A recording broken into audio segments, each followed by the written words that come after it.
반갑습니다. 별로 안 반가우신가?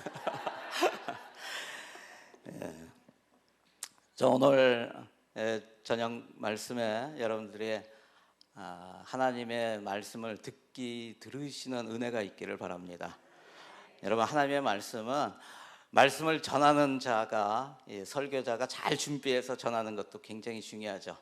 또 듣는 사람들이 집중해서 듣는 것도 굉장히 중요합니다. 그런데 그것보다 더 중요한 게 뭐냐면 성령께서 역사하시는 거예요.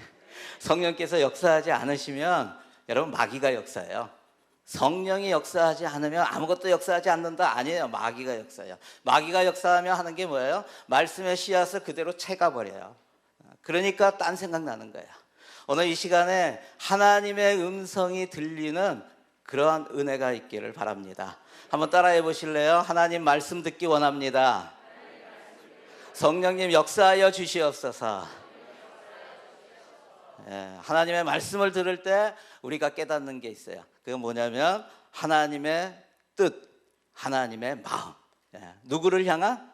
나를 향한, 그리고 우리 가족을 향한, 우리 공동체를 향한 하나님의 뜻과 마음을 깨닫는 그런 은혜가 있기를 바랍니다. 잠시 기도할게요. 하나님 감사합니다. 또 이렇게 세워주신 주님을 찬양합니다.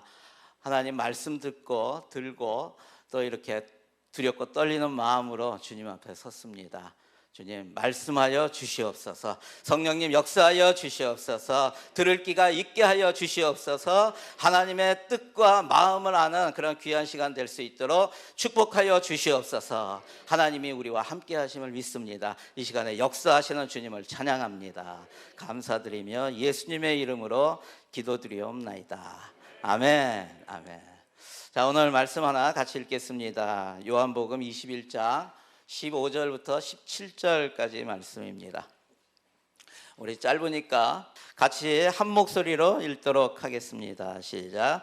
그들이 조반 먹은 후에 예수께서 시몬 베드로에게 이르시되 요한의 아들 시몬아, 내가 이 사람들보다 나를 더 사랑하느냐 하시니 이르되 주님 그러하나이다. 내가 주님을 사랑하는 줄 주님께서 아시나이다. 이르시되 내 어린 양을 먹이라 하시고 또 두 번째 이르시되 요한의 아들 시몬아, 내가 나를 사랑하느냐 하시니 이르되 주님 그러하나이다. 내가 주님을 사랑하는 줄 주님께서 아시나이다. 이르시되 내 양을 치라 하시고 세 번째 이르시되 요한의 아들 시몬아, 내가 나를 사랑하느냐 하시니 주께서 세 번째 내가 나를 사랑하느냐 하심으로 베드로가 근심하여 이르되 주님 모든 것을 아시오매 내가 주님을 사랑하는 줄을 주님께서 아시나이다. 예수께서 이르시되 내 양을 먹이라.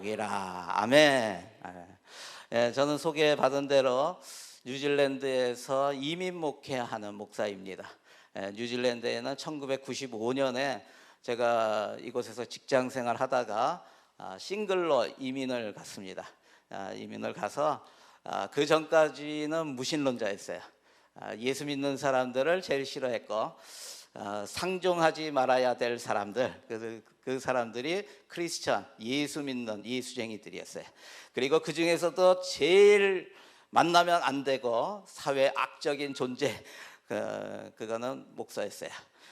아주 사기꾼들. 그런데 제가 목사가 됐습니다. 그래서 1997년에 제가 34살 때 예수님을 처음 만났어요.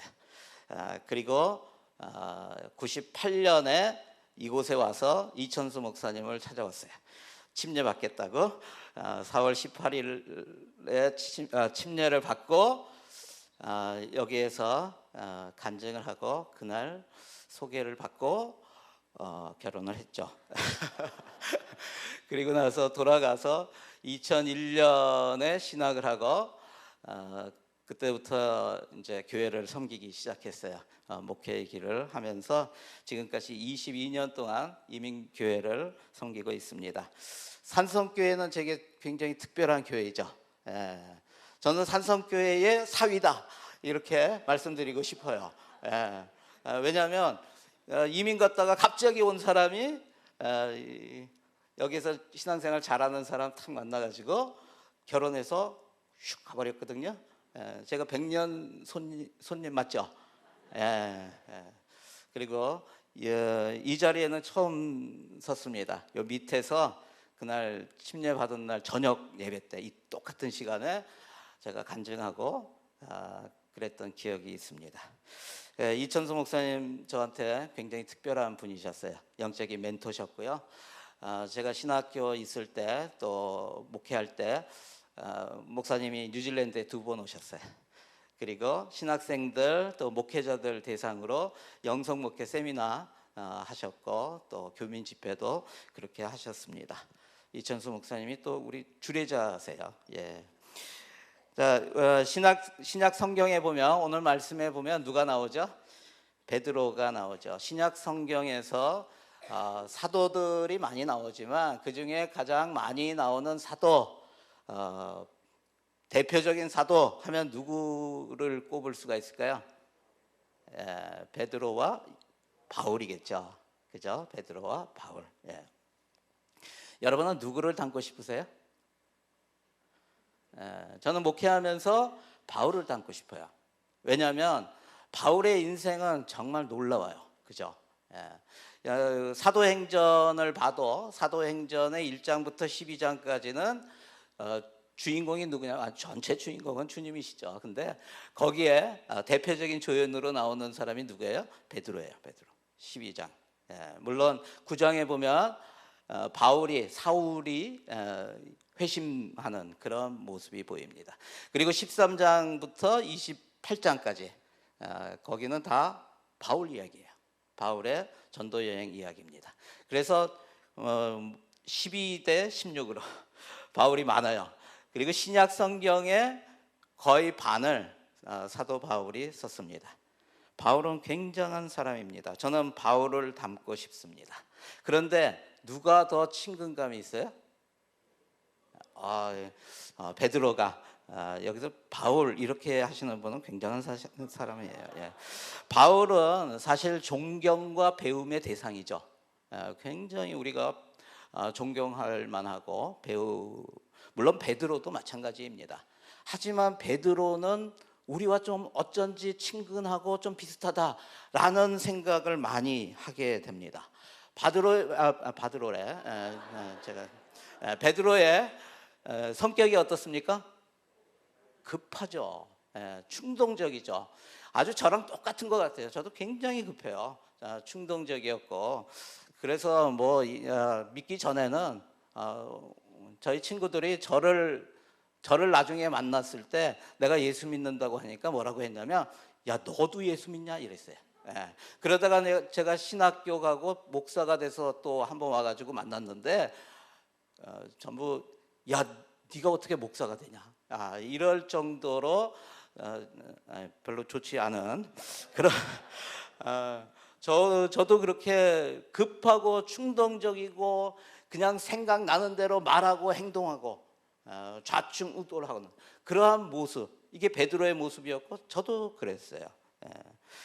제가 급한 모습 하나만 예를 든다면 제가 97년에 예수 믿고 98년에 7개월 만에 여기 이천수 목사님 찾아와서 침례 받았잖아요. 침례 받고 그날 간증하고 그날 저녁에 여기에 그 한 집사님 그분이 누구죠? 서주일이라고 하는 집사님이 계셨어요. 총각 집사님이. 그분이 내가 나가는데 갑자기 옆으로 딱 오더니 뭐라고 하냐면 제가 나이가 좀 더 많아요. 그랬더니 와가지고 형님 아가씨 있는데 소개시켜 드릴까요? 이러더라고요. 이거를 배경을 다 빼고 얘기를 딱 들으면요 굉장히 이상한 거예요.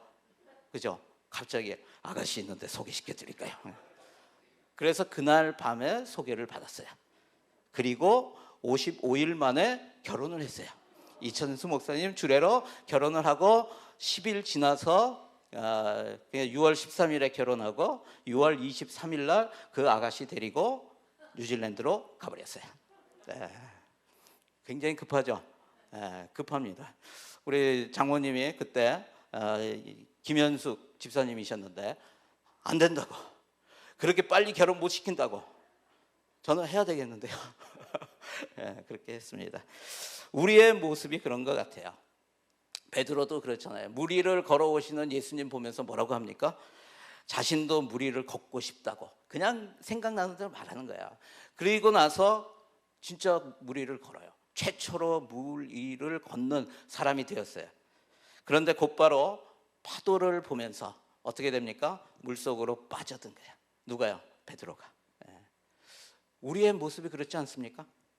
예수님을 보고 믿음의 길을 걷다가도 주변 환경이 조금만 바뀌면, 바람만 한번 팍 치면, 무슨 일이 있으면, 병 한번 나면, 또 사업이 망하면, 자식이 사고치고 무슨 일 벌이면, 그럼 어떻게 해요? 그러면 흔들리는 거예요. 그거 보고 언제 내가 주님을 바라봤는가 이러면서 그것을 보면서 마음이 흔들려서, 그래서 그 풍랑 가운데로 빠져드는 그런 모습이 저와 여러분의 모습이지는 않은가 한번 보게 됩니다. 또 산 위에 올라가서 예수님께서 하얗게 변화되는 모습을 보고 거기서 예수님이 모세와 엘리야를 만나는 장면을 보니까 어떻게 해요? 흥분하죠. 흥분합니다. 주여, 여기가 좋사오니 우리가 초막 3개를 짓고 여기에서 살겠습니다 이러잖아요. 근데 하나님의, 예수님의 뜻은 뭐예요? 예수님의 뜻은 그 산 위에 머물러 있는 게 아니었어요. 예수님의 뜻은 그 뒤에 보면 알아요. 산 위에서 내려와서 귀신 들린 자를, 그 아들을 고쳐주는 그런 모습이 보여요. 예수님의 뜻은 뭐냐면 그 위에 올라가 있는 게 아니에요. 내려가는 거였어요. 그런데 예수님의 뜻을 생각하지 않고 그냥 좋으면, 그때 좋으면 그냥 그 좋은 것이 좋습니다 하고 있는 그러한 모습이 베드로의 모습입니다. 여러분, 우리도 그럴 때가 많습니다. 늘 주님의 뜻을 생각하면서 주님의 계획이 무엇인지를 물어보고 응답받고 말을 하고 행동을 해야 하는데 그렇게 하십니까? 여러분들은 그럴지 몰라도 저는 안 그랬던 것 같아요. 그때 자신의 생각대로 움직일 때가 많았던 것 같습니다. 그렇다고 베드로가 늘 잘못하고 실수만 했던 것은 아닙니다. 잘할 때도 있죠. 가이사랴 빌립보라는 곳에 가서 예수님께서 제자들에게 묻습니다. 사람들이 나를 누구라고 하냐? 뭐라고 대답합니까? 침례 요한이라고도 하고 엘리야라고도 하고 예레미야와 같은 선지자 중에 한 사람인 것 같라고 얘기합니다 하니까 예수님께서 다시 물으세요. 그러면 너희는 나를 누구라 하느냐? 베드로가 위대한 고백을 합니다. 주는 그리스도시요 살아계신 하나님의 아들이십니다. 여러분, 굉장한 고백을 하는 거예요. 여러분, 그런 고백 하십니까 지금? 주는 살아계신 하나님의 아들이시고, 주는 하나님의 아들이시고 살아계신 주는 그리스도시고 살아계신 하나님의 아들이십니다. 여러분, 고백하십니까? 저와 여러분이 그렇게 고백했으면 좋겠어요. 비록 상황과 여러분 앞에 있는 모든 문제 가운데서도 이런 고백이 있었으면 좋겠어요. 주는 그리스도시요 살아계신 하나님의 아들이십니다. 여러분, 예수님께서 너무나 기뻐하셨어요. 그래서 크게 칭찬하셨어요. 그러면서 별명까지 지어주셨어요. 뭐라고 지어주셨어요? 베드로의 별명이 뭘까요? 베드로의 별명은 베드로입니다. 베드로의 원래 이름은 시몬이에요. 시몬. 요한의 아들 시몬아, 사이몬입니다. 시몬인데 예수님께서 너의 그 대답하는 게 주는 그리스도시요 살아계신 하나님의 아들이십니다 라고 하는 게 반석과 같다는 거예요. 바위 같은 그런 믿음이구나 라면서 칭찬해 주시는 거예요.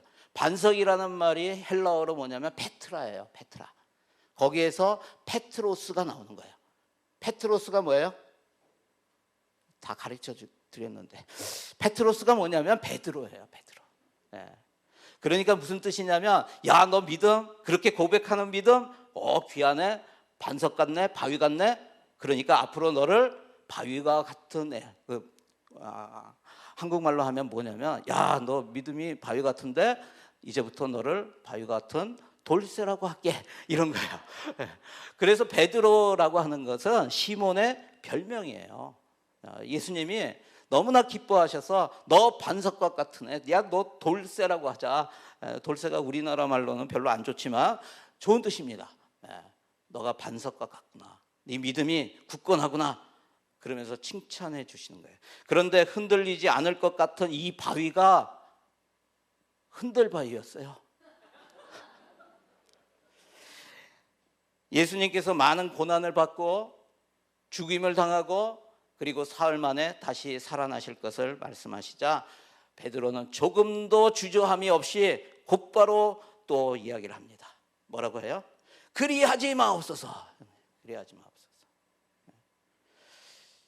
예수님께서 이 땅에 오신 이유가 무엇인지, 또 이 땅에 오셔서 해야 할 것이 무엇인지, 하나님의 뜻이 무엇인지, 예수님의 사명이 무엇인지, 왜 우리와 지금 함께 다니고 계신지, 그것에 대해서 전혀 생각하지 않는 거예요. 그가 즉각적으로 생각하는 게 뭐예요? 예수님이 죽으시면 지금까지 따라다닌 것은 뭐야? 지금 그거 생각하는 거예요. 자신들에게 임할 그 영향이 어떤 것인가, 이것을 생각하는 거예요. 여러분, 우리가 그렇지 않습니까? 베드로만의 이야기입니까? 하나님의 뜻과 계획과 그 나라를 생각하고 주님께 물어야 하는데, 하나님의 뜻이 무엇입니까? 하나님의 계획이 무엇입니까? 물어야 되는데 우리는 묻기 전에 나에게 임할, 나에게 어떤 영향을 미칠까? 즉각적으로 드는 생각이, 여러분, 우리는 가만히 있으면요 즉각적으로 드는 생각이 있어요. 그게 뭐냐면 세상적인 거예요. 나한테 손해보는 거. 누가 한 사람이 말을 탁 하잖아요. 그러면 저것 때문에 내가 손해볼 것 같네? 이러면 싹 피해요. 즉각적으로 드는 거예요. 우리는 가만히 있으면 성령의 인도를 받지 못합니다. 가만히 있으면 어떻게 해요? 악령의 영향을 받아요. 왜요? 우리는 죄인이기 때문에, 죄성이 있기 때문에. 그래서 성경에 뭐라고 해요? 너는 쉬지 말고 기도하라. 여러분, 쉬지 말고 기도하는 거예요. 날마다 주님의 뜻을 구해야 돼요. 그런데 주님의 뜻을 구하지 않고 하나님의 마음이 무엇인지 묻지 않고 우리에게서 나오는 그런 생각과 말과 행동을 바로 해버리면 베드로와 같은 그런 흔들바위가 되는 거예요. 베드로는 바위였지만 흔들바위였어요. 위대한 고백으로 예수님의 큰 칭찬을 받고 반석이라고 하는 별명까지 받았던 베드로는 곧바로 예수님으로부터 큰 책망을 받아요. 뭐라고 하십니까? 예수님께서 뭐라고 야단을 치셨어요? 사탄아 물러가라 그랬어요. 사탄아 물러가라. 네가 하나님의 일을 생각하는 것이 아니라 사람의 일을 생각하는구나. 저는 주님의 이 책망이 저에게 하신다는 생각을 많이 했었어요. 특히 목회를 하면서 정말 내가 하나님의 일을 하고 있는가, 아니면 사람의 일을 하고 있는가. 그러면서 때로는 내가 지금 하고 있는 것들을 하나님 앞에서 정말 무릎 꿇고 마음을 하나님 앞에 다 열어서 내 자신을 돌아보게 해달라고 이렇게 하면서 느낀 게 뭐냐면, 내가 사람의 일을 하고 있구나. 겉으로 보이려고 하고 있구나. 정말 하나님의 마음을 품고 하는 것이 아니구나. 이런 생각을 많이 했었어요. 여러분, 베드로는 보면 볼수록 우리와 많이 닮았다 하는 생각을 하게 됩니다. 그러면서 베드로에게 배우는 것이 있어요. 예수님 뭐라고 야단치셨다고요? 사탄아 물러가라. 사탄아 물러가라. 여러분, 이게 이스라엘 사람들에게, 유대인들에게 어떤 야단일까요?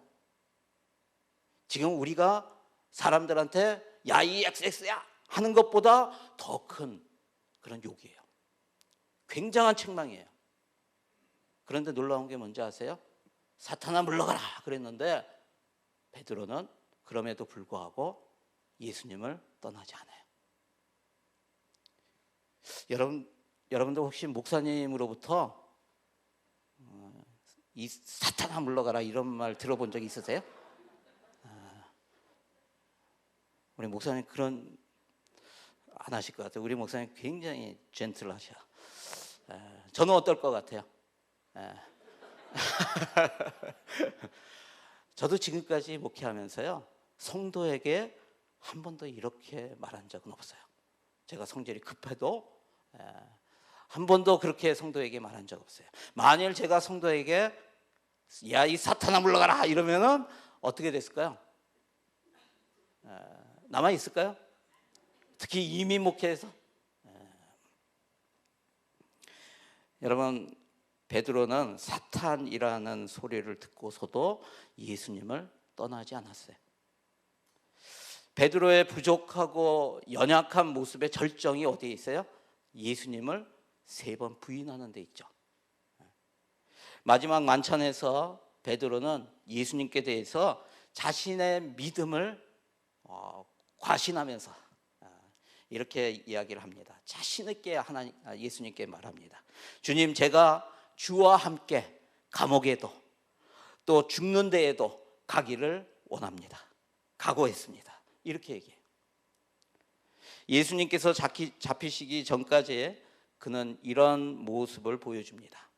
예수님을 잡으러 온 사람들 가운데 대제사장의 종인 말고의 귀를 칼로 잘라버리죠. 그가 그렇게 사람의 귀를 자를 때 그 베드로에게 어떤 마음이 있었을까요? 그동안에 내가 지금 저 많은 사람들이 와서 예수님을 잡으려고 하지만 그럼에도 불구하고 예수님께서 지금까지 행하셨던 기적, 권능 이것을 보면 어떤 일이 일어날 거라고 믿는 거예요? 조금 있으면 예수님이 왕이 된다. 예수님이 다스리시는 그 나라에 나도 높은 자리에 앉을 거다. 이러한 마음이 있었던 거예요. 그래서 자신 있게 칼을 빼서 말고의 귀를 잘라버려요. 예수님이 다 책임져 주신다. 그런 믿음이 있는 거죠. 이런 베드로의 태도가 확 변하는 것이 언제일까요? 길지 않았습니다. 자신의 생각과는 달리 예수님께서 그들의 손에 잡히시고 주먹에 맞으시고 침뱉음을 받으시고 채찍에 맞으시고 온갖 조롱을 받아요. 그럼에도 불구하고 예수님께서 기적을 행하지 않으세요. 그러니까 어떻게 돼요? 자신이 생각했던 것과 완전히 다른 방향으로 이야기가 흘러가고 있는 거예요. 상황이 자신이 생각했던 것은 바로 예수님께서 권능을 행하셔야 되는데 권능을 행하지 않으세요. 예수님께서 죽을 지경이 되시는 거예요. 그러면서 겁이 확 나는 거예요. 그러면서도 끝까지 쫓아가죠. 그리고 그 대제사장의 뜰에서 자신이 예수님과 함께 다녔다는 것을 아는 사람들에게 그는 나는 아닙니다. 나는 저와 상관이 없습니다. 당신이 잘못 봤습니다. 부인하는 거예요.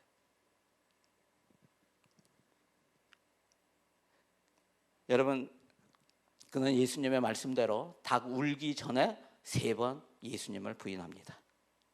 우리도 일이 잘 풀릴 때는 믿음이 좋은 것 같아요. 그런데 우리의 생각과 달리 하던 일이 뭔가 삐걱거리고 안 되고 어려워지고 경제적인 큰 손해가 나고 건강과 생명의 어려움이 닥치게 되면 믿음을 잃어버릴 때가 얼마나 많습니까? 해가 바뀌면 새롭게 결심을 했다가도 조금 지나서 환경이 바뀌면 거기에 맞추어서 타협하고 믿음을 저버릴 때가 많습니다. 결심하고 또 무너지고 한다고 했다가 시험 들어서 포기하고 서 있는 듯 하다가 넘어지고. 닭이 울자 베드로는 예수님의 말씀을 생각하면서 통곡하면서 웁니다.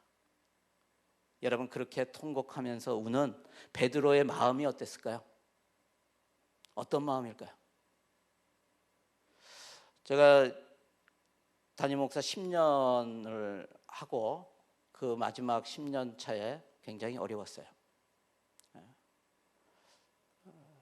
그러다가 목사님들 또 선교사님들 또 사모님들 모여서 하는 어떤 세미나에 참석을 했어요. 참석을 해서 거기에서 한 순서 중에 하나가 마지막 날 뭘 하냐면 그 노래 중에 가시나무 새라는 노래가 있어요. 가시나무라는 노래가 있어요. 가시나무. 거기에 보면 가시나무의 그 가사 중에 뭐가 있냐면 내 속엔 내가 너무도 많아, 이런 가사가 있죠. 그거를 한 번씩 이렇게 돌아가면서 정말 내 안에 뭐가 많은가 하는 거를 부르는 거예요. 내 속엔 분노가 너무도 많아, 의심이 너무도 많아, 상처와 아픔이 너무도 많아, 속상한 마음 너무도 많아, 죽이고 싶은 마음 너무도 많아 하면서 돌아가는 거야. 근데 제 차례가 딱 왔는데 제가 막 생각하다가 제 차례가 갑자기 마이크가 딱 넘겨졌는데 제가 뭐라고 하냐면 내 속에 죄송한 마음 너무도 많아.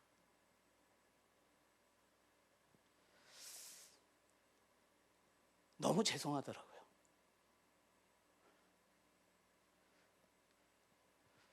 주님이 나를 붙들어 주시고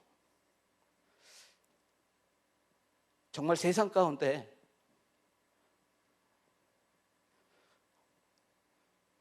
제가 사람의 모습이 아닌 것처럼 살 때가 너무나 많았어요. 근데 주님이 나를 붙들어 주셔서 정말 생명 주시고 나를 불러주시고 나를 하나님의 아들로 이렇게 삼아주셨어요. 그리고 사명까지 주셨어요. 그래서 목사로 부르시고 또 목회를 하게 하셨어요. 그런데 그렇게 하다가 어느 때인가 보면서 내가 주님의 뜻대로 행하지 않고 내 마음대로 행하고 내 기준에 따라서 행하는 그러한 모습들을 보면서 또 드는 마음들이 뭐였냐면 주님께 너무나 죄송스럽더라고요. 너무나 죄송스러워. 내가 정말 주님이 원하시는 목회를 하는 건가? 내가 원하는 목회를 하고 있는 건가? 하는 생각이 들면서 내가 원하는 목회를 하고 있구나, 사람들을 좋게 하는 그런 목회하고 있구나 라는 생각이 드니까요, 죄송한 마음이 너무나 많이 들더라고요. 베드로가 3번 주님을 모른다고 부인하고 닭이 우는 그런 소리를 듣고 주님과 눈이 마주쳐요. 그러면서 주님께서 하셨던 말씀이 생각나면서 그에게 어떤 마음이 있었을까?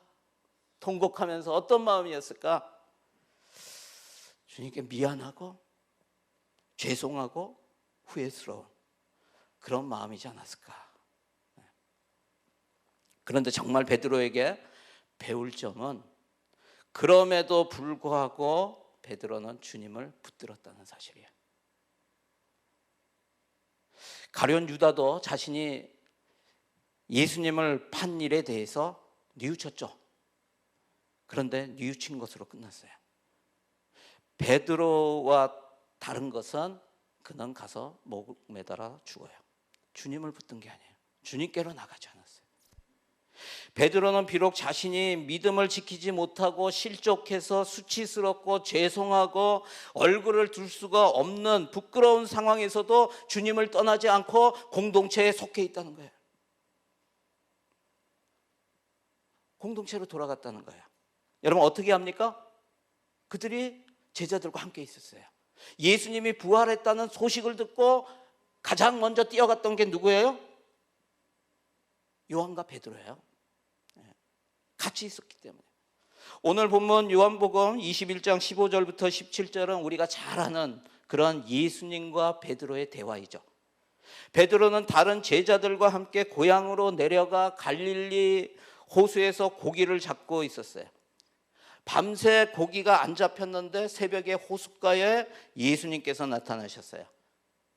하지만 아무도 예수님을 알아보지 못한 상태인데 예수님께서 그들에게 그물을 오른쪽에 던지라고 하셨어요. 그 말씀대로 오른쪽으로 그물을 던졌더니 그물을 끌어올리기 힘들 정도로 물고기가 잡혔어요. 그러자 한 명의 제자가 예수님을 알아봐요. 누굴까요? 요한입니다. 요한이 그분이 예수님이라는 것을 알아채고 그 요한이 소리쳐요. 저분이 주님이시다 소리쳐요. 그렇게 소리치자 가장 먼저 반응한 사람이 누군지 아세요? 베드로입니다.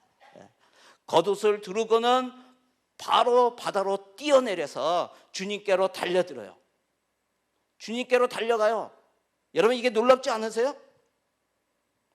저는 이 말씀 읽으면서 너무나 놀라운 거예요. 주님께 대해서 그렇게 죄송하고 그렇게 미안하고 그렇게 부끄럽고 한다면, 저분이 주님이시다 하면 그 소리를 들으면 어떻게 해야 될까요? 뱃속에 배 안에서 아무도 보이지 않는 곳에 몸을 웅크리고 숨어 있었을 거예요. 근데 베드로는 그렇지 않더라고요. 그 얘기를 듣고 겉옷 두르고는 바로 바다로 뛰어내려. 그리고 주님께로 달려가더라고요. 여러분, 실수한 것이 있으십니까?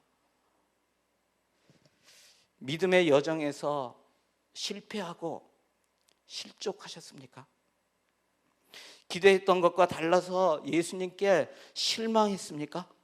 원하는 대로 이루어 주시지 않아서 화가 나 있습니까? 아니면 주님께 온전히 순종하지 못하고 내 마음대로 한 것 때문에 죄송하고 부끄러운 마음이 있으십니까? 이런 마음들이 없는 사람이 얼마나 있겠어요? 신앙생활 하면서 다 있어요. 베드로는 그럼에도 불구하고 주님께 뛰어갑니다. 베드로의 뛰는 모습에서 베드로의 마음을 보는 듯해요. 주님은 어떤 상황에서도 나의 모습과는 상관없이 여전히 나의 주님이십니다. 이렇게 고백하는 것 같아요. 그런 베드로에게 주님께서 물으세요. 베드로야, 너 나를 사랑하느냐? 베드로는 예전 같으면 뭐라고 대답했을까요? 예, 물론이죠. 주님, 내가 주님 사랑합니다 했을 거예요. 그런데 그렇게 대답하지 못하고 베드로는 내가 주님을 사랑하는 줄 주님께서 아십니다 라고 대답합니다. 베드로의 미안한 마음, 낮아진 마음을 보는 듯해요. 그런데 주님께서 그 대답을 들으시고 나를 사랑하느냐라고 또 물으세요. 다시 대답을 듣고 또 물으세요. 뭐라고요? 네가 나를 사랑하느냐? 또 물으세요.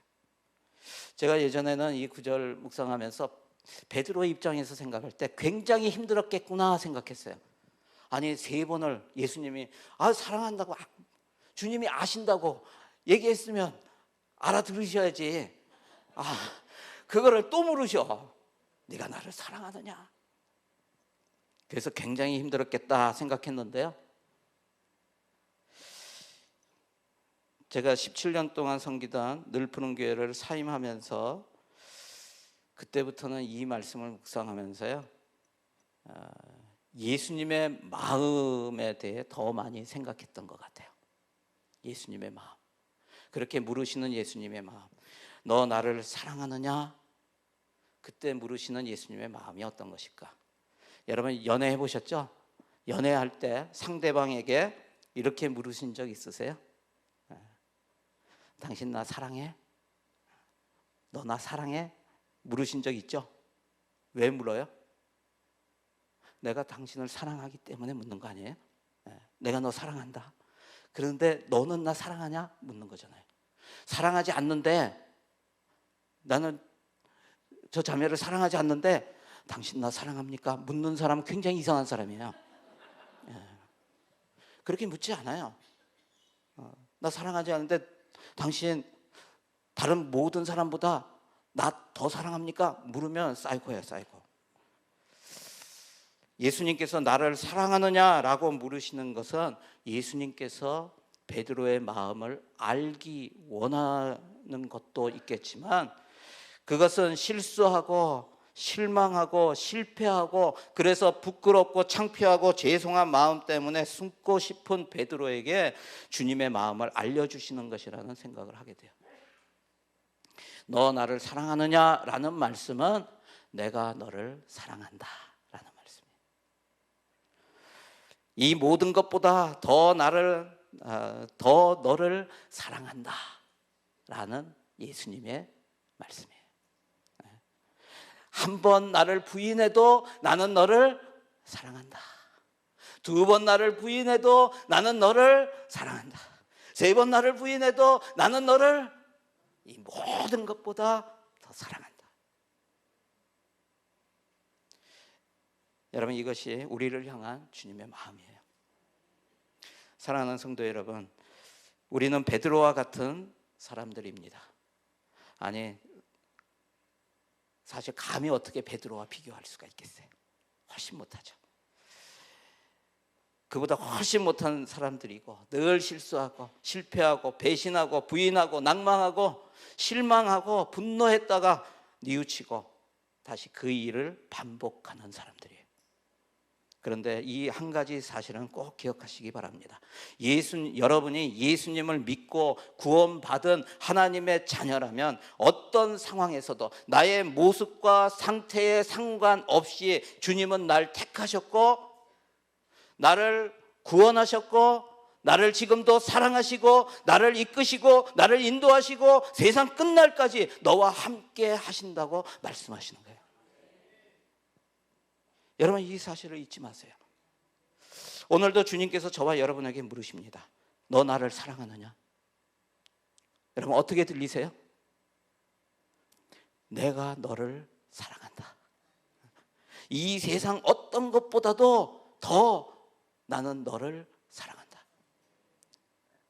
이렇게 들리시죠? 아멘. 주님은 베드로를 사랑하시고 그를 믿으십니다. 그래서 주님의 양을 맡기십니다. 베드로에게 소망을 갖고 계심을 보게 돼요.